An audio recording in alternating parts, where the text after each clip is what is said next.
श्री शिवाय नमस्तुभ्यम। हर हर महादेव। आप सभी लोग जानते हो कि यह श्राद्ध पक्ष चल रहा है और ये जो 17 सितंबर बुधवार के दिन इस पवित्र भाद्रपद महीने की इंदिरा एकादशी तिथि पड़ रही है, यानी कि श्राद्ध पक्ष की एकादशी तिथि अभी पितृपक्ष चल रहा है। तो ये इंदिरा एकादशी सबसे बड़ी और विशेष एकादशी है। जैसे कि श्राद्ध की इंदिरा एकादशी तिथि महाराज, इस इंदिरा एकादशी के दिन किया जाने वाला यह एकमात्र उपाय मात्र 3 तुलसी पत्ते, 1 चुटकी हल्दी दीपक। भक्तों, शिव महापुराण की कथा में बताया गया है कि पितृपक्ष की इंदिरा एकादशी तिथि का बड़ा महत्व होता है।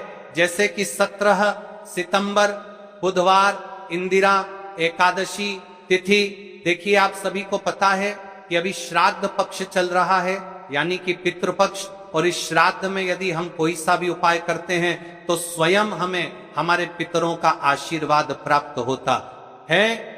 इंदिरा एकादशी महाराज जी 17 सितंबर बुधवार श्राद्ध एकादशी के दिन यह मात्र 3 तुलसी पत्ते, 1 चुटकी हल्दी दीपक उपाय को अवश्य करें। और आप सभी को पता है कि एकादशी का यदि कोई सा उपाय है तो वह केवल और केवल मात्र 3 तुलसी पत्ते, 1 चुटकी हल्दी दीपक वाला उपाय। आपको इस उपाय को किस समय करना है? प्रदोष काल के समय या फिर सुबह के समय? ये संपूर्ण बातें हम आगे करेंगे। अब देखिए महाराज, यदि हम श्राद्ध पक्ष में रोज संध्या काल में या फिर प्रदोष काल के समय एक दीपक प्रज्वलित करते हैं तो इस दीपक की जो रोशनी है वह स्वयं हमारे पितरों तक जाती है और इससे हमारे जीवन में चल रही समस्या समाप्त होती है। उसी प्रकार से हमें मात्र 3 तुलसी पत्ते, 1 चुटकी हल्दी दीपक को करना है। 17 सितंबर बुधवार और पितृपक्ष की इंदिरा एकादशी तिथि। देखिए, इन दोनों संयोग बहुत मुश्किल से आता है। ऐसे मौके बार बार नहीं मिलते, केवल वर्ष में एक बार ही इस उपाय को करने का मौका मिलता है। देखिए, मेरी कई सारी अन्य माताएं बहनें हैं जिन्होंने इस उपाय को आज तक किया ही ना हो और उन्हें इस उपाय के बारे में पता ही ना हो। तो देखिए, आज की इस कथा से हम आपको जो उपाय बता रहे हैं उस उपाय को आपको बुधवार की इंदिरा एकादशी तिथि के दिन अवश्य करना है, क्योंकि यह उपाय केवल विशेष तिथि पर और विशेष पावन पर्व पर ही किए जाते हैं। और देखिए, यदि इस उपाय को आपका घर का कोई एक व्यक्ति भी कर लेता है तो महाराज जी पूरे घर परिवार में चल रही समस्या साथ में समाप्त होती है। इस उपाय को करने का तो फल हमें मिलता ही है, लेकिन यदि किसी विशेष तिथि पर किया जाए तो उसका भी हमें फल प्राप्त कर देने में होता है। जैसे कि श्राद्ध की एकादशी तिथि और यह मां दुर्गा को समर्पित है। देखिए महाराज जी, हमने हमारी पिछली बार की कई सारी शिव महापुराण की कथाओं में आपको इस उपाय को अच्छे तरीके से बताया भी है और समझाया भी है, लेकिन आज एक बार फिर से हम आपको इस उपाय को समझाएंगे, क्योंकि 17 सितंबर बुधवार का दिन सबसे बड़ा और विशेष दिन है। देखिए, यदि आपने इस मात्र 3 तुलसी पत्ते, 1 चुटकी हल्दी दीपक को कर लिया तो आपको इस उपाय का वह फल मिलेगा जिसकी आपने कभी कल्पना भी ना करी होगी। देखिए महाराज जी, जो मनोकामना बड़े बड़े पूजा पाठ से पूर्ण नहीं होती वह केवल इस श्राद्ध पक्ष में एकादशी तिथि के दिन मात्र 3 तुलसी पत्ते, 1 चुटकी हल्दी दीपक को करने से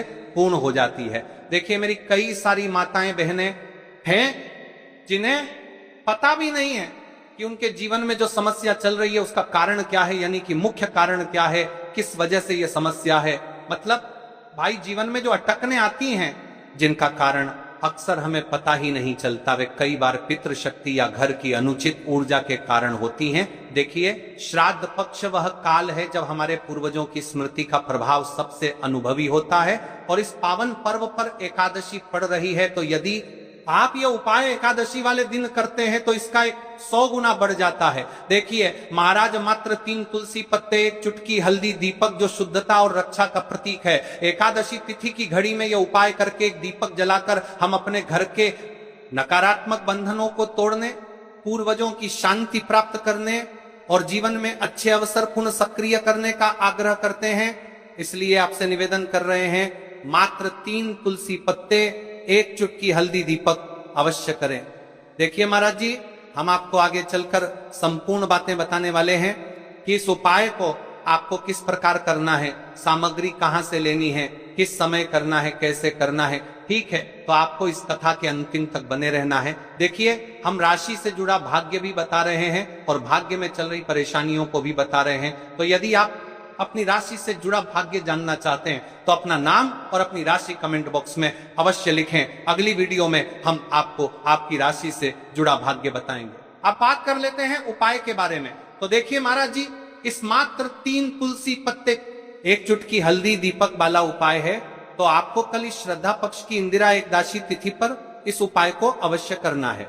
देखिए, अब बात कर लेते हैं हम उपाय के बारे में। इस उपाय को कौन कौन व्यक्ति कर सकता है, मतलब कि आपके घर का कौन कौन सदस्य जनकर आ गया आपे इस उपाय को कर सकता है। मेरी कई सारी अन्य मात्राएं बहनें रहती है जो अपने स्वयं के लिए, अपने स्वयं के जीवन में चल रही परेशानियों को समाप्त करने के लिए उपाय यदि करना चाहती है तो वह अवश्य कर सकती है महाराज। और मेरी कई माताएं बहनें अपने परिवार वालों के लिए, अपने सदस्यों के लिए उपाय करना चाहते हैं तो वह भी कर सकती है। ध्यान रहे, मात्र 3 तुलसी पत्ते, 1 चुटकी हल्दी दीपक। तो उपाय की ओर आगे बढ़ने से पहले हम जान लेते हैं, कल जिन माता बहनों ने कमेंट किया था अपनी राशि से जुड़ा भाग्य जानने के लिए, वे लोग जान लो आज अपनी राशि से जुड़ा भाग्य कल की 2 विशेष राशि ली। देखिए, सबसे पहली और विशेष राशि है कर्क राशि। देखिए, आपकी धन संबंधित परेशानी समाप्त होगी। विशेषकर श्राद्ध में आपको प्रदोष काल के समय इस उपाय को पितरों का नाम के अवश्य करना चाहिए। ठीक है, अब बात कर लेते हैं महाराज जी हम उपाय के बारे में। अब बात करते हैं कि इस उपाय को किस समय करना चाहिए। देखिए महाराज जी, इस उपाय को करने के 2 समय बताए गए हैं, सुबह का समय, प्रदोष काल का समय। कई सारी माता बहनें सुबह के समय इस उपाय को करना चाहती है तो वह सुबह के समय इस उपाय को कर सकती है। सुबह का समय सबसे शुभ माना जाता है, विशेषकर पूजा पाठ और उपासना के लिए सुबह का समय बहुत उत्तम है। सबसे श्रेष्ठ समय सुबह 7 बजे से 8 बजे तक यदि कोई व्यस्त है और वह इस उपाय को करना चाहते हैं तो सुबह 10 बजे तक कर सकते हैं। और यदि कोई माता बहन चाहे कि वह 12 बजे से पहले कर लें तो भी मान्य है। बस इतना ध्यान रखना है कि दोपहर 12 बजे से बाद नहीं होना चाहिए। अब देखिए महाराज की बात कर लेते हैं प्रदोष काल के समय के बारे में। प्रदोष काल का समय दूसरा श्रेष्ठ समय है प्रदोष काल। प्रदोष काल का अर्थ है संध्या के समय का। वह विशेष मुहूर्त सबसे श्रेष्ठ समय शाम 5 बजे से 6 बजे तक यदि इस समय न हो पाए तो रात 8 बजे तक कर सकते हैं। लेकिन याद रखिए 8 बजे के बाद यह उपाय न करें। अब कई सारे लोग कमेंट करके हमसे ही समय पूछने लगते हैं कि महाराज जी आप ही बता दीजिए सबसे उत्तम समय कौन सा है, कौन सा समय चुने। यदि आप प्रदोष काल में करें तो दीपक साथ ले जाएं, यदि आप सुबह करें तो गंगा जल साथ रखें। दोनों समय पर भगवान विष्णु प्रसन्न होते हैं। आप किसी भी समय कीजिए। अब देखिए बात कर लेते हैं इस उपाय की सामग्री के बारे में कि इस उपाय के लिए आपको क्या क्या सामग्री चाहिए।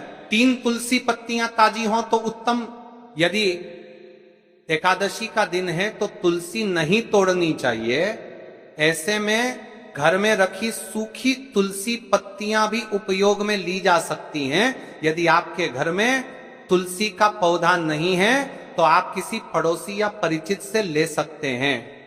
देखिए भगवान विष्णु को हल्दी अत्यंत प्रिय है तो अब हमें हल्दी लेना है। 1 चुटकी हल्दी, रसोई घर की हल्दी चलेगी, शुद्ध हल्दी का प्रयोग करें। अब इस उपाय को करने के साथ में हमें एक दीपक भी लेना है।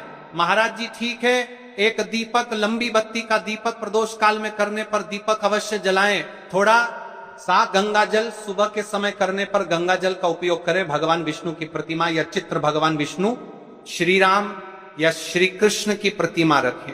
अब हम इस उपाय की पूरी विधि विस्तार से समझते हैं। शुद्धि और प्रारंभिक प्रार्थना, सबसे पहले आप स्नान कर लें या कम से कम हाथ मुंह धो लें, स्वच्छ वस्त्र पहने और पूजा स्थान को साफ करें। हम भगवान विष्णु की प्रतिमा के सामने आसन बिछाएं। तुलसी से प्रार्थना करके 3 पत्तियां लेना। हे माता तुलसी, मेरे जीवन में अनेक कष्ट हैं, मैं आपसे विनम्रता पूर्वक 3 पत्तियां ले रही हूं, कृपया मेरी मनोकामनाएं पूर्ण हो। अब 3 तुलसी पत्तियां तोड़ लें, हल्दी लगाना। अब उन 3 पत्तियों में से 2 पत्तियों पर हल्दी की छोटी छोटी बिंदी लगाएंगे। बिंदी शुभता का प्रतीक है। ऐसा करने से पत्तियां और भी पवित्र हो जाती हैं। दीपक या गंगा जल का प्रयोग, यदि आप प्रदोष काल में है दीपक जलाएं, यदि आप सुबह कर रहे हैं गंगा जल का स्पर्श करें। 2 तुलसी पत्तियां अर्पण करना। जिन 2 पत्तियों पर हल्दी लगी है उन्हें भगवान विष्णु की प्रतिमा के सामने अर्पित करें और कहे, हे श्री हरि, मैं आपको ये तुलसी पत्तियां अर्पित करती हूं, कृपया मेरी मनोकामनाएं पूर्ण करें, मेरे कष्ट दूर करें, मेरे परिवार में सुख शांति लाएं। नमो नारायणाय। अब अपनी समस्या या मनोकामना स्पष्ट रूप से बोलें। जैसे मेरे घर में कलह है, कृपा कर इसे दूर करें। मेरे बच्चों को शिक्षा में सफलता मिले। मेरे घर में धन की कमी दूर हो। तीसरी तुलसी पत्ती का प्रयोग। अब बची हुई तीसरी पत्ती को आप घर के किसी शुभ स्थान पर रख दें, जैसे घर का मंदिर, धन स्थान, तिजोरी, अलमारी या घर का पवित्र स्थान। ये पत्ती आपके घर में समृद्धि और शुभता का प्रतीक बनेगी। अंत में भगवान विष्णु से प्रार्थना करें, हे विष्णु भगवान, आपने ये छोटी सी भक्ति स्वीकार की, कृपा कर मेरे जीवन में शांति और सुख प्रदान करें। फिर तुलसी माता को धन्यवाद दें। मंत्र जाप। उपाय करते समय आप सरल मंत्र जप सकते हैं। नमो नारायणाय 11 बार या श्री विष्णवे नमः 21 बार उपाय करने के बाद का फल। अब देखिए महाराज जी, इस उपाय का फल क्या होता है? घर में शांति बनी रहती है, धन की वृद्धि और आर्थिक स्थिरता आती है, मनोकामनाएं धीरे धीरे पूर्ण होती हैं, परिवार में प्रेम और सौहार्द बढ़ता है, रोग और बाधाएं दूर होती हैं। तो भाइयों और माताओं, यह था 3 तुलसी पत्तियों और हल्दी का उपाय। यह उपाय छोटा है, सरल है, लेकिन इसमें अपार शक्ति छुपी हुई है। श्रद्धा और विश्वास से इसे करें, भगवान विष्णु और तुलसी माता अवश्य प्रसन्न होंगे। चलिए अब तो आप बात कर लेते हैं दूसरे उपाय के बारे में, जो है तुलसी की लकड़ी का दीपक का उपाय और मात्र 11 अक्षत यानी कि 11 चावल के दाने का उपाय। इस उपाय को आप एकादशी वाले दिन अवश्य करें। यदि आपको हमारे द्वारा बताए गए उपाय अच्छे लगते हैं तो चैनल को अभी सब्सक्राइब करें। तो देखिए, तुलसी की लकड़ी का दीपक, 11 चावल के दाने और 1 चुटकी हल्दी। तो सबसे पहले आपको हम दीपक के बारे में बताते हैं। तुलसी की लकड़ी का दीपक, तुलसी माता का वर्णन शास्त्रों में अत्यंत पवित्र माना गया है। तुलसी के बिना कोई भी पूजन अधूरा है।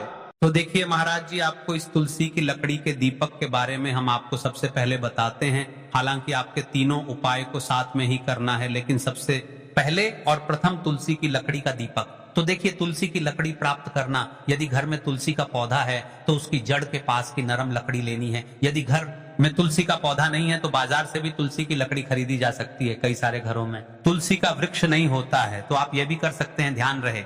यदि आप किसी और के घर से ले रहे हैं उसे दक्षिणा अवश्य दें। बिना दक्षिणा के तुलसी लेना अशुभ माना जाता है। लकड़ी को तैयार करना, तुलसी की लकड़ी को छोटे टुकड़े में काटकर उसकी बत्ती बनानी है। उस बत्ती पर कपास रुई लपेटना है ताकि वह दीपक में ठीक से जल सके।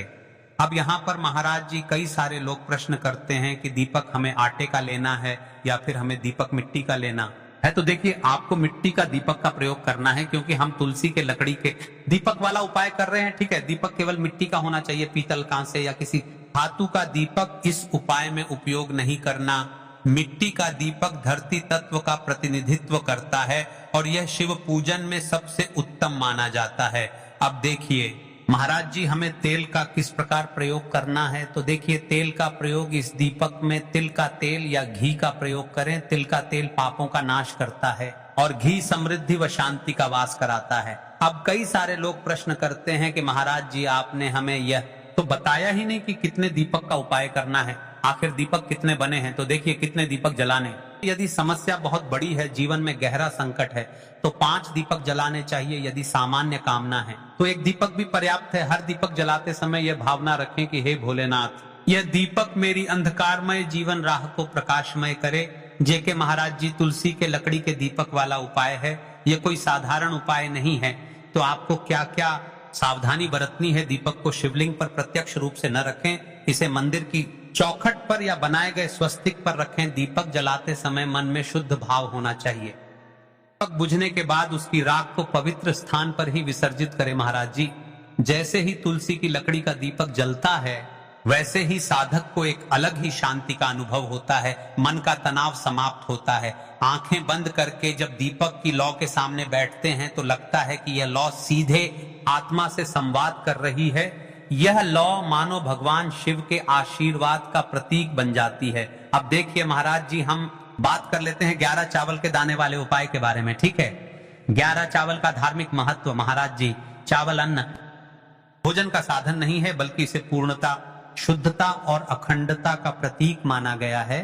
वेदों और पुराणों में अन्न को अन्न देवता कहा गया है।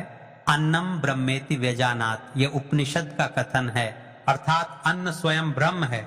इसलिए जब भक्त शिव जी को चावल अर्पित करता है तो वह केवल एक दाना नहीं चढ़ाता, बल्कि अपनी आत्मा और जीवन का समर्पण करता है।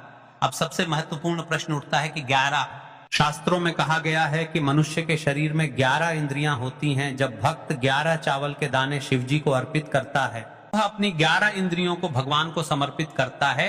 यह समर्पण साधक के भीतर शुद्धि और संयम लाता है। अब देखिए महाराज जी, चावला के दाने कहां से लेने हैं, कैसे लेने हैं, इस बात पर चर्चा कर लेते हैं, क्योंकि कई सारे लोगों को मन में यह भी प्रश्न रहता है। घर में रखे चावल का प्रयोग किया जा सकता है, चाहो तो दुकान से भी ले सकते हो। ध्यान रहे, चावल अखंड और शुद्ध होने चाहिए। टूटे हुए दाने अशुभ माने जाते हैं। 11 दानों को अलग करके एक छोटे डिब्बे या पुड़िया में सुरक्षित रखना है। चावल अर्पण की विधि अब सुनिए महाराज। चावल के दानों का प्रयोग कैसे करना है। अब देखिए महाराज जी, जैसे ही आपके चावल के दाने आप एक पुड़िया में रख लेते हैं, अब आपको शिव मंदिर में जाकर के इस उपाय को करना है। तो देखिए, आप एकदम स्वच्छ जल से नाहट होकर के शिव मंदिर पहुंचे और आपको इस उपाय को करना है। तो देखिए, कई सारी मेरी अन्य माताएं बहनें रहती हैं जो शिव मंदिर में जाती से ही दूसरी अन्य माता बहनों से सामग्री मांगने लगते हैं, जैसे कि ओ जीजी अपने बेलपत्र लाए हो क्या, एक देना, आज मैं लाना भूल गई वह जीजी, थोड़े से फूल दे दो। तो आपको शिव मंदिर में जाकर के यह नहीं करना है। आप सिर्फ अपनी सामग्री से उपाय कीजिए और घर आ जाइए, ठीक है। जब मंदिर जाएं, सबसे पहले शिवलिंग पर गंगा जल या शुद्ध जल चढ़ाएं। AUM नमः शिवाय का जप करते हुए शिवलिंग का ध्यान करें।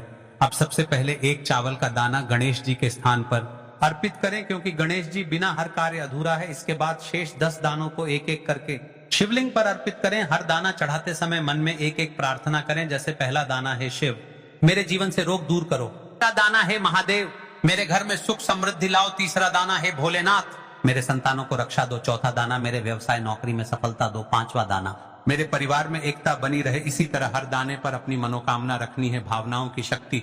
महाराज जी, यह ध्यान रखना बहुत जरूरी है कि चावल अर्पण करते समय मन शुद्ध होना चाहिए। अगर चावल चढ़ाते समय मन में संदेह होगा तो उपाय फल नहीं देगा। लेकिन यदि दानों को अर्पित करते समय हृदय से प्रार्थना